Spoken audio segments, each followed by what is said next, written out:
সুপ্রিয় দর্শক, স্বাগত জানাচ্ছি বিধান টক্সের আজকের এপিসোডে।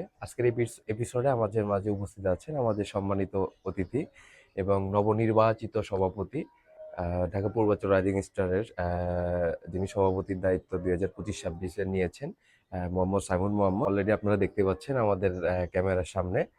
তো আমি তার কাছে সরাসরি চলে যাচ্ছি এবং আজকে আমরা যে বিষয়গুলো নিয়ে কথা বলবো, এবং আপনারা হয়তোবা তাকে দেখতে পাচ্ছেন যে হয়তোবা একটু সাইজে ছোট বা দেখতে ছোট মনে হইলো, ওই যে ছোট মরিচের ঝাল বেশি বেশি একটা কথা আছে, সেই বিষয়টাই আপনারা বুঝতে পারবেন আজকে পুরা এপিসোডটা আপনারা দেখলে।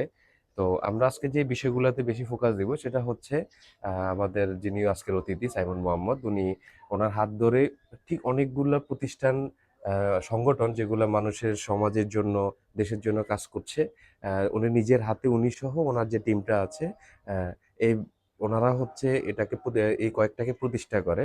এবং পাশাপাশি আপনারা হয়তো প্রথমে ইন্ট্রো দিয়েছি, এবং উনি অলরেডি হচ্ছে 25-26 সভাপতির দায়িত্ব পালন করছে।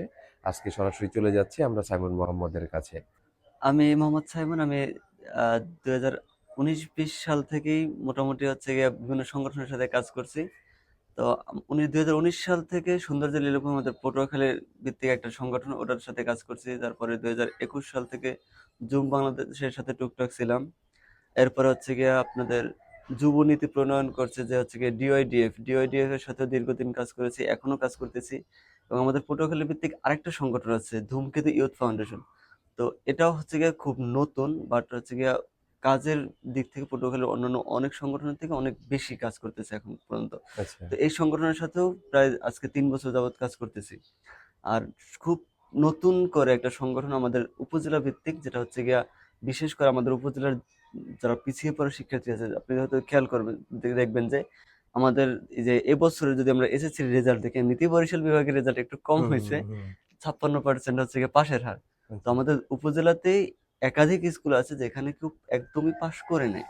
হুম তো আমার একটা স্বপ্নের জায়গা আছে, যেটা হচ্ছে গিয়ে, যেহেতু আমি শিক্ষার সাথে দীর্ঘদিন যাবৎ আছি, পড়াচ্ছি, উম, যদি বলেন প্রফেশনালি প্রায় 4 বছর যাবৎ পড়াচ্ছি। এবং এর আগেও আমি যখন স্টুডেন্ট ছিলাম তখনও টুকটাক পড়াচ্ছি, এখনো স্টুডেন্ট অবশ্য। তো আমার একটা স্বপ্ন হচ্ছে গিয়ে, আমরা যেই জিনিসটা শিখতে পারিনি, যে জিনিসটা হচ্ছে গিয়ে আমরা এই পর্যন্ত আসতে অনেক বাধার সম্মুখীন হয়েছি, কারণ আমাদেরকে কেউ হচ্ছে গিয়া স্বপ্ন দেখায়নি যে তুমি ঢাকা বিশ্ববিদ্যালয়ে পড়বা, তুমি বুয়েটে পড়বা, তুমি মেডিকেলে পড়বা, এটা আমাদের কেউ স্কুল লাইফে বলেনি। তো আমরা চাইতেছি যে আমাদের অন্তত পক্ষে পুরো দেশের তো পারবো না, হুম। অন্তত পক্ষে আমাদের একটা উপজেলায় যেন প্রত্যেকটা শিক্ষার্থী প্রাইমারি লেভেল থেকে হাই স্কুল লেভেল থেকে যেন স্বপ্ন দেখতে পারে যে না, আমি হচ্ছে কি ঢাকা বিশ্ববিদ্যালয়ে পড়বো, আমি বুয়েটে পড়বো, আমি মেডিকেলে পড়বো। তো এই স্বপ্ন দেখতে পারলে হচ্ছে কি একদিন সফল হবে, কোনো সন্দেহ নেই। তো আমাদের মোটামুটি কাজের লক্ষ্য ওটা নিয়ে হচ্ছে গিয়ে প্রাথমিকভাবে শিক্ষায়, এরপরে আরো অন্যান্য টুকটাক যদি পিছিয়ে পড়া জনগোষ্ঠী কোনোভাবে হেল্প করতে পারি, কাউকে সাহায্য করতে পারলে যে আত্মতৃপ্তিটা পাওয়া যায়, আসলে ওইটা আপনি টাকা দিয়ে বা অন্য কোনো কিছু দিয়ে কিনতে পারবেন না। তো সৌন্দর্য লীলাভূমি পটুয়াখালী আমরা আচ্ছা, প্রাথমিকভাবে। এই যে আপনি যে অনেকগুলো নাম বলছেন, সৌন্দর্য নীলাভূমি, যাই হোক আমি সবগুলো নাম আসলে বলতেও পারছি না। টোটাল এরকম কয়টা সংগঠন আপনি প্রতিষ্ঠা করেছেন? আমাদের আর কি আমার এবং আমার বড় ভাই ছোট ভাইদের হাত ধরে দুটো সংগঠন একদম প্রতিষ্ঠিত। এবং প্রতিষ্ঠিত। সে ডিওয়াইএফ, ওটাও হয়তো আপনি চিনে থাকবেন, হ্যাঁ, আমি আহমেদ দেখেছি কাউসার সাহেব। কার্যক্রম। হ্যাঁ, হ্যাঁ, জি। এটারও একদম প্রতিষ্ঠাকালীন, সে প্রতিষ্ঠার শুরু থেকেই আমি আছি। এই তিনটা সংগঠন আলহামদুলিল্লাহ, এই তিনটা সংগঠনের সাথে একদম শুরু থেকেই আছি। মানে তিনটা হচ্ছে আপনারা নিজের হাত ধরেই করা, এর বাহিরেও টোটাল কয়টা সংগঠনের সাথে জড়িত আছে? এর বাইরে টোটাল 8টা সংগঠনের সাথে আছি। 8টা সংগঠন, ওয়াও! তার মানে আপনার সবসময় আপনি মানুষের জন্য কাজ করে যাচ্ছেন। তো পাশাপাশি আপনার মূল ফোকাস হচ্ছে যেটা বলছেন শিক্ষা। মানে শিক্ষাকে নিয়ে যেন গ্রামে বা উপজেলা পর্যায়ে যারা হচ্ছে বুয়েট, ঢাকা মেডিকেল, তারপর হচ্ছে ঢাকা ইউনিভার্সিটি থেকে শুরু করে জগন্নাথ ইউনিভার্সিটি থেকে শুরু করে যারা যেগুলা হচ্ছে বাংলাদেশের রেপুটেটেড ইউনিভার্সিটি বা মেডিকেল কলেজ বা হচ্ছে ইঞ্জিনিয়ারিং যে ইনস্টিটিউশন থেকে শুরু করে সবগুলাতে যেন উপজেলা থেকে উঠে এসে যেন সবাই ভর্তি হতে পারে, স্বপ্নগুলো পূরণ করতে পারে, সেই স্বপ্ন নিয়ে আপনি আগাচ্ছেন, তাই তো? হ্যাঁ, হ্যাঁ। আচ্ছা, আসলে খুবই সুন্দর এটা। হ্যাঁ। আমরা অনেক কিছু থেকে বঞ্চিত ছিলাম, ধরেন একটা ভালো শীট পাওয়া, দুইটা হচ্ছে গিয়া কি বলে মোটিভেশন পাওয়া, এই জিনিসটা আমাদের কখনো দেওয়া হয়নি। তো আমরা যদি কাউকে ধরেন মোটিভেশন দিতে তো টাকা লাগে না। না, অবশ্যই, হ্যাঁ। ধরেন আমি পড়াশোনা করতেছি, আমি যদি দুইটা জিনিস কাউকে শিখাইতে পারি, তো শিখাইতেও তো টাকা লাগে না। তো যেই জিনিসটা আমার হাতে আছে আমি ওটা কেন করবো না? এটা তো আমার করা উচিত, আমার কর্তব্য, আমার অন্ততপক্ষে যে পারলে তো সারা দেশের সবার জন্য করা উচিত। কিন্তু ওইটা তো আমাদের করা যায় না, যতটুকু আমাদের ব্যক্তি যতটুকু ওই পর্যন্ত তো আমাদের করা উচিত। না, না, খুবই সুন্দর যে দর্শক শ্রোতা আপনারা একটা জিনিস আসলে নোট ডাউন করবেন বা ভালো করে দেখবেন যে মানুষকে মোটিভেশন দিতে কিন্তু টাকা লাগে না। সেই মোটিভেশনে যদি মানুষের জীবন যে ছোট যারা যারা গ্রাম পর্যায়ে থেকে উপজেলা পর্যায়ে থেকে তারা যদি স্বপ্ন বড় হইতে পারে, তাহলে কোন জিনিসটা নিয়ে স্বপ্ন দেখে, এটা আসলে খুবই একটা পজিটিভ একটা দিক এবং ইউনিক একটা দিক। আমি অনেকের সাথে কথা বলেছি, তবে এই বিষয়টা আমার কাছে ইউনিক লেগেছে। তো এরপরে চলে যাব। তো আচ্ছা, এর বাহিরেও তো আপনি তার মানে আপনি আপনি তো আমি যতটুকু জানি টিচিং প্রফেশনে আছেন। তো টিচিং প্রফেশনে আপনি এজ এ তরুণ শিক্ষক হিসেবে অনেকগুলো চ্যালেঞ্জ থাকে। তো আপনি এই চ্যালেঞ্জগুলো কিভাবে মোকাবেলা করেন বা স্টুডেন্টরা আপনাকে কি তরুণ শিক্ষক হিসেবে মেনে নেয় কিনা? বা আমি যতটুকু দেখেছি আপনার খুবই সুনাম আছে আপনার এলাকায়, যেখানে আপনি কোচিং দীর্ঘ 4 বছর ধরে শিক্ষকতার সাথে আছেন। তো এই বিষয়টা আমাদের আপনার অনুভূতি একটু শেয়ার করবেন। আচ্ছা আচ্ছা, এটা হচ্ছে গিয়ে বাচ্চা প্রথম এসে যখন একজন শিক্ষক এসে স্টুডেন্ট যখন টিচিং প্রফেশনে আসে, তার প্রথম যে চ্যালেঞ্জটা থাকে সেটা হচ্ছে গিয়া তার দেখতে হচ্ছে গিয়ে একদম বাচ্চা লাগে, হুম, নিজেরই বাচ্চা লাগে, অন্যদের কিভাবে শেখাবে এটা একটা ভয় থাকে। আবার হুম, এসে আপনার হচ্ছে গিয়া নিজের যে সেলফ মোটিভেশন যেটা, ওইটা অনেকের থাকে না, অনেক সময় ফিল হয় যে না আমি শিখাইতে পারবো তো। আবার ধরেন ক্লাস নিছে বলে যে আমি শিখাইতে পারলাম তো, ওরা বুঝছে কিনা, এইটা একটা চ্যালেঞ্জ থাকে। তারপর হচ্ছে গিয়ে বাচ্চাদের কন্ট্রোল করা, মানে এখনকার বাচ্চারা যে কতটা দুষ্ট এটা আসলে বলা লাগে না, হুম, হুম, একটু বেশি দুষ্ট হয়।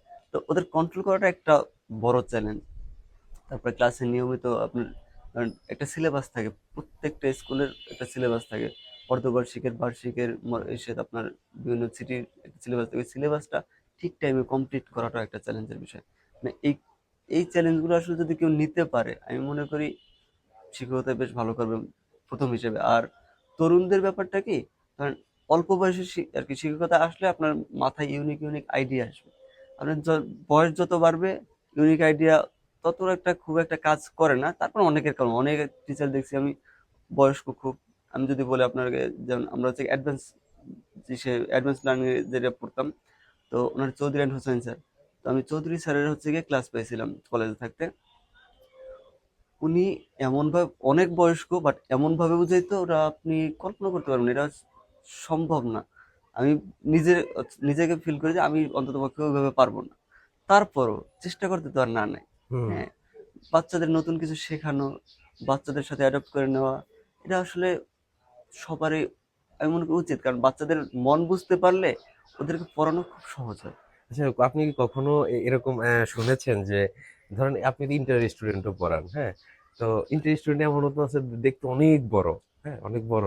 বলেন যে স্যার আপনি মানে স্যার হিসাবে কি আপনাকে ওইভাবে সম্বোধন করা বা রেসপেক্ট করা এই বিষয়টা কি করেছে কিনা? বা আমি আপনি এই রিলেটেড কোনো কিছু ফেস আচ্ছা করছেন আচ্ছা, কিনা? মজার কাহিনী আছে একটা। হ্যাঁ, সেটা হচ্ছে গিয়ে আমি যখন এই যে গত বছরে 2024 এই যে আন্দোলনের ঠিক আগে আগে এসেছি, কেবল হচ্ছে গিয়ে বেশি স্টুডেন্ট ভর্তি নিচ্ছে। তো একজন গার্ডিয়ান আসছে বাংলায় পড়াবে, হ্যাঁ হ্যাঁ, হ্যাঁ, আমি যেহেতু বাংলা পড়াচ্ছি। তো প্রথমে এসে আমি তো হচ্ছে ভর্তি নিয়ে খুব একটা কথা বলি না, ওদের বিষয় কোচিং এর যে হচ্ছে ডিরেক্টর নাহিদ স্যার, উনি কথা বলেন। তো আইসা প্রথমে নাহিদ স্যার ছিলেন না, আমাকে জিজ্ঞেস করতেছে, আমি বসেছিলাম। তো অনেকক্ষণ কথা বলার পর আমাকে জিজ্ঞেস করছে, বাবা তুমি কোন ক্লাসে পড়ো? হ্যাঁ হ্যাঁ। তো হ্যাঁ, আমি হ্যাঁ, আমি বললাম আন্টি আমি হচ্ছে গিয়া ইন্টার থার্ড ইয়ারে পড়ি, অনার্স থার্ড ইয়ারে পড়ি। হ্যাঁ। তো একটু আর কি, কি বলে, একদম নীরবতায় চলে গেছে, মানে বিশ্বাসই করতে চাইতেছিল না যে আসলে মানে এই, অনার্স থার্ড ইয়ারে পড়েন হ্যাঁ এটা? এটা হ্যাঁ, কিভাবে সম্ভব এত হ্যাঁ, অল্প বয়স, আর হ্যাঁ, আমাকে দেখতেও আলহামদুলিল্লাহ যথেষ্ট বাচ্চা বাচ্চাই লাগে। হুম। হ্যাঁ, আর আমি এই সে বাচ্চাদের হচ্ছে গিয়া ওরকম যে খুব শাসন, মানে খুব ধরাবাঁধা গদবাঁধা নিয়ম এরকম না। আমি এক ভাই বন্ধু হিসেবেই ওদেরকে পড়াইতে বেশ স্বাচ্ছন্দ্য বোধ করি। তখন আসলে শুনতে পেলাম যে আপনার শিক্ষকতা জীবনের যে চ্যালেঞ্জ গুলো আছে এবং আপনি যে যে কাজগুলো করেছেন বা করছেন। তো আপনি তো শিক্ষকতার পাশাপাশি যে সংগঠন, আরো তো অনেকগুলো 8টা সংগঠন করছেন এবং আপনি সভাপতির দায়িত্ব পালন করছেন। তো আপনার তো এজ এ সভাপতি হিসাবে আপনার পরিকল্পনাটা কি আসলে বছরের? আসলে পরিকল্পনা তো এভাবে সব বিষয়ে প্রকাশযোগ্য হয় না। পরিকল্পনার ব্যাপারটা হচ্ছে গিয়ে সম্পূর্ণ নিজের মনের ভিতরে থাকে। তো তারপরও যেহেতু প্রশ্ন করেই ফেলছেন, না বললেও তো উপায় নাই। হ্যাঁ। তো আমি আমার তো ১২টা মাস হচ্ছে গিয়ে আমার হাতে। তো একটা মাস অলরেডি চলে গেছে। তো আলহামদুলিল্লাহ আমরা অলরেডি ২-৩টা প্রোগ্রাম করে ফেলছি ১ মাসে। তো ১ম দিকে আসলে প্রোগ্রাম করার থেকে সার্ভিস প্রোগ্রামের থেকে হচ্ছে গিয়া লিওদের অ্যাক্টিভ করা, তারপর লিওদের হচ্ছে গিয়া আ কাজের প্রতি অনুপ্রাণিত করাটা সবচেয়ে বেশি ইম্পোর্টেন্ট। তো গত মাসেও আমরা এটা ট্রাই করছি। আগস্ট মাস চলতেছে। এই মাসেও নতুন লিও নেওয়া, তারপর হচ্ছে গিয়া লিওদের সামনে হচ্ছে গিয়া বিভিন্ন দিবস আছে এবং আমরা জানি ১২ই আগস্ট হচ্ছে গিয়া আপনার আন্তর্জাতিক যুব দিবস। তো ইচ্ছা আছে কিছু একটা করার। তারপর প্রতি মাসব্যাপী যেন হচ্ছে গিয়ে আমরা প্রোগ্রাম করতে পারি। লিওদের নিয়ে হচ্ছে গিয়া বিভিন্ন সভা সেমিনার করে। কারণ লিওদের শুধু কাজের মাধ্যমে আটকায় রাখলেই হবে না।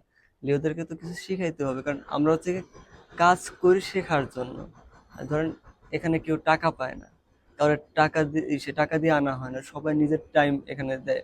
তো ওকে তারা যদি কিছু না শিখাইতে পারি, তারা যদি কোনো কিছু হচ্ছে গিয়া যদি কিছু না শিখতে পারে তাহলে আসার তো কোনো মানে এটা তো মূল্য নাই। মূলত হচ্ছে যে স্বেচ্ছাসেবক, মানে হ্যাঁ। নিজের মেধা, শ্রম, অর্থ সবকিছু দিয়ে এই মানুষের এই জন্য কিছু এই করা। ব্যাপারটাকে আসলে বলা হচ্ছে গিয়ে নিজের খেয়া মোষ বনের তাড়ানোর, মোষ তাড়ানো, বনের মোষ বিষয়টা তাড়ানোর এরকম। মতো। কিন্তু তারপর মানসিক যে একটা শান্তি হ্যাঁ, আছে, আপনি কিন্তু শান্তি অন্য কোথাও পাবেন না না, এটা। না। আপনি হচ্ছে গিয়ে আপনারা তো ভা সেজন্যই করেন নাকি অন্য হ্যাঁ, কোনো কারণ না, আছে? না, না। হ্যাঁ? অন্য কোনো কারণ তো এখানে থাকার প্রশ্নই আসে না। আচ্ছা। কারণ ওই যে মানসিক শান্তির জায়গাটা আলাদা। তো তারপরও কিছু শেখারও তো ব্যাপার থাকে। ধরেন আজকে আমি নেতৃত্ব দিছি, কালকে আরেকজন দিবে, পরশু আরেকজন দিবে। এখন যদি আমি নেতৃত্ব দেওয়ার মতো লোকই না রাইখা যাই, তাহলে ব্যাপারটা হবে ফরাজি আন্দোলনের মতো। ফরাজি আন্দোলনে হচ্ছে গিয়া বাবার পরে ছেলে আসছে, তারপরে নেতারা ভাবে ফরাজি আন্দোলন আর আন্দোলনই হয়নি, ইংরেজদের বিরুদ্ধে আন্দোলন। তো আমাদের যেন সংগঠনগুলো এরকম না হয়। আমি সাইমন থাকবো না আজকে। আজকে আছি কালকে থাকবো না। বাট সংগঠনটা যেন হচ্ছে গিয়ে নিজের নিয়মে চলতে থাকে।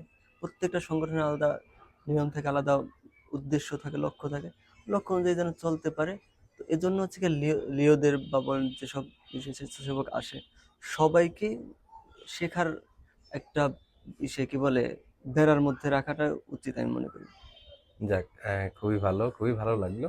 আচ্ছা, এর বাহিরেও তো আরো যে সংগঠনগুলো করছেন বা সাধ্যের নিয়েও মনে হয় আপনি অনেকগুলো কাজ করছেন, সেগুলো একটু আমাদেরকে যদি, আমরা যেন অনুপ্রাণিত হই, শুধু আমরা না, দর্শকও যেন, যারা দেখছেন তারাও যেন আপনার কাছ থেকে আপনার কথাগুলো, আপনার কাজে অনুপ্রাণিত হয়ে শিখতে পারে বা দেশের কাজে লাগতে পারে, সমাজে কাজে লাগতে পারে। যে ছোট একটা মানুষ যদি পারে দেখতে, যে হচ্ছে মানে দেখতে জায়গা ছোট কিন্তু কাজ যে বড়, যে আমরা বড় হয়ে আমাদের সাইজে বড়, আমরা বড়, আমরা একটা অনুপ্রাণিত হতেই পারি, আমরা কেন পারবো না? এটা কিন্তু একটা মানুষের মধ্যে, মানুষের মাথায় একটা অনুপ্রেরণা আসতে পারে। তো আপনি সেই বিষয়টা আমাদেরকে একটু খুলে বলুন। আমি ওই যা বললাম, আমি আগেই বলছি আমি ছোট মানুষ। এখনো আমি হুম। ছোট মানুষই। আমি যদি নিজের অনেক বড় বইলা ফেলি তাহলে আমি বড় হব না আসলে। কারণ আমি ছোট মানুষ, ছোট মানুষই থাকবো। বড় যেদিন হব ওইদিনই বড় হব। তো তারপরও আমি হচ্ছে গিয়ে নিজের থেকে তো হচ্ছে গিয়ে আর্থিক যোগানটা দিতে পারি না। স্যাররা, আমাদের এলাকার যে স্যাররা আছে, বিশেষ করে নাহিদ স্যারের কথা না বললেই না। ওনার এলাকায় অনেকগুলো মাদ্রাসায় ডোনেট করে থাকেন। তারপর হচ্ছে গিয়ে আমার মাধ্যমে আপনার দেশের আপনি কি বিভিন্ন নাহিদ স্যার বলতে নাহিদ নিজাম ভাই ওনার কথা বলছেন হ্যাঁ, না? হ্যাঁ, নিজাম নাহিদ জি, স্যার, জি, নিজাম জি, নাহিদ আমি স্যার। চিনতে পেরেছি। হ্যাঁ, ওনারও উনি আসলে সংগঠন করে না। সংগঠন তো করেন না উনি, না, না, মনে না। হয় না। তো উনি সংগঠন না করেও যে আসলে ব্যক্তি জায়গা থেকে এক মানুষের সেবা করা যায়, মানুষের পাশে দাঁড়ানো যায়, এটা ওনার কাছ থেকে শেখার আছে। আমি হ্যাঁ, ওনাকে ধন্যবাদ জানাই আমার পক্ষ থেকে। হয়তোবা যদি নাহিদ ভাই ভিডিওটি দেখে, আপনাকে যথেষ্ট ধন্যবাদ যে ভবিষ্যতে আমরা যেন আপনার কাছ থেকে আরো এরকম মানুষের সেবা, দেশের পাশে, মানুষের পাশে দাঁড়ানো আমরা দেখতে পাই। সো আপনাকে ধন্যবাদ। জি, কন্টিনিউ তো করুন। নাহিদ স্যারের কথা যেটা বলতেছিলাম, তো এলাকার অনেকগুলো মাদ্রাসায় ডোনেট করেন। এলাকার বাইরে আমি অনেক জায়গায় নাহিদ স্যার উনি হচ্ছে সংগ্রহ করে দিয়েছেন অনেক জায়গায়। উনি হচ্ছে গিয়ে চাঁপাইনবাবগঞ্জে আমি এই যে গত বছরের শেষ দিকে গেছিলাম। তো ওখানে প্রায় ৩টা মাদ্রাসায় এই যে আপনার কোরআন মাজিদ দেওয়া, তারপর হচ্ছে গিয়া সেখানে হচ্ছে গিয়ে আপনার খাবারের ব্যবস্থা করা সহ, এবং ওখানে হচ্ছে গিয়ে আপনার পানির ব্যবস্থা ছিল না। তো ওইটারও হচ্ছে গিয়া আমরা হচ্ছে গিয়া দিব বইলা আসছি। তো পরবর্তীতে ইমরান স্যার উনি হচ্ছে গিয়ে এটা দিয়েছেন। ইমরান স্যারও যথেষ্ট কাজ করেন, আপনারা দেখে থাকবেন হচ্ছে গিয়ে এলাকায় উনিও মাদ্রাসা নিয়ে আপনারা কাজ করেন। একই সাথেই তো মেবি আমি হ্যাঁ যেটা হ্যাঁ দেখেছি হ্যাঁ যে ক্লাস নেওয়া, শিক্ষকতা এবং হ্যাঁ হ্যাঁ সমাজ হ্যাঁ সবগুলো একসাথেই করে, যে উনিও খুবই ভালো দীর্ঘকাল মানুষ। ধরে একসাথে আছেন এবং হুম। বড় ভাই ছোট ভাইয়ের মতো একজন আরেকজনের কথা ফালান না। তো আমার কাছে এটা ভালো লাগে। তো আমি আসলে ওনাদের থেকে যা শিখছি আশা করি আমার পরবর্তী জীবনে অনেক কাজে লাগাইতে পারবো। তারপর সম্পূর্ণ ব্যক্তি অনুদান মানে নিজের থেকে অনুদান দেওয়াটা আসলে এটা আমার পক্ষে সম্ভব হয় না, অনেকে দেয়, ওনারাও দিচ্ছেন। তো এই সংগ্রহগুলো নিয়ে কাজ করার চেষ্টা করি। এরপরে আপনার যে স্যারদের এলাকার স্যাররা যথেষ্ট আলহামদুলিল্লাহ ভালো। স্যারদের কাছে কখনো চাইলে মানে গত মাসে এক অসুস্থ লোকের জন্য এক স্যারের কাছে গিয়েছিলাম। তো ওনাকে বলা হয়েছে, নাইট স্যার ফোন দিয়েছে যে অমুক অসুস্থ, টাকার প্রয়োজন আছে, টাকা দিতে হবে। তো আমি যখন ওনার কাছে গিয়েছি, মানিব্যাগে যা ছিল মানে আছে না যে একটু হিসাব করে দেন না, মানিব্যাগটা খুলছে, যা ছিল সব টাকা দিয়ে দিয়েছে। মানে এই জিনিসগুলো আসলে মানুষ কত উদার হইতে পারে আসলে, এই জিনিসগুলো ভাবতে শেখায়। হ্যাঁ, তো এরপরে অন্যান্য সংগঠন নিয়ে আলহামদুলিল্লাহ যথেষ্ট চেষ্টা করছি। দেখা যাক কত দূরে গিয়ে আগাইতে পারি, আল্লাহ কত দূর নিয়ে যায়। যাক, খুবই ভালো লাগলো আপনার পরিকল্পনা, সেবা এবং আপনি যাদের মাধ্যমে অনুপ্রাণিত হচ্ছেন বা অনুপ্রেরণা নিচ্ছেন, এটা খুবই ভালো লাগলো। তো এমনিতে আর কি কোনো কিছু নিয়ে আপনার কোনো স্পেশাল কোনো পরিকল্পনা আছে কিনা? পরিকল্পনা তো হচ্ছে গিয়া মানুষের আচ্ছা, মানুষের ভালো আমি বুঝতে ঘটানো। পারছি। আমরা আপনার কাছ থেকে আর পরিকল্পনা জানবো না, দর্শক শ্রোতা। আমরা হচ্ছি কাজে প্রমাণ নিব এবং ইনশাল্লাহ। আপনার মাধ্যমে যেন দেশ, জাতি, সমাজ আমরা সবাই অনুপ্রাণিত হই। তো আহ, দর্শক শ্রোতা, আমরা এবার হচ্ছে আপনাদের উদ্দেশ্যে তার মুখ থেকে আমরা কিছু শুনবো আসলে, এবং আপনিও দর্শকদের উদ্দেশ্যে, আমাদের সবার উদ্দেশ্যে কিছু বলবেন বা কিছু বলতে চান কিনা আপনার পক্ষ থেকে। আমার মনে হচ্ছে আপনি কিছু একটা বলতে চাচ্ছেন, তা যদি। তো অবশ্যই, কারণ কাউকে হচ্ছে গিয়া কোনো কাজের সাথে যুক্ত করতে পারলে এটা ভালো লাগে, ভালো কাজের সাথে যুক্ত করতে পারলে।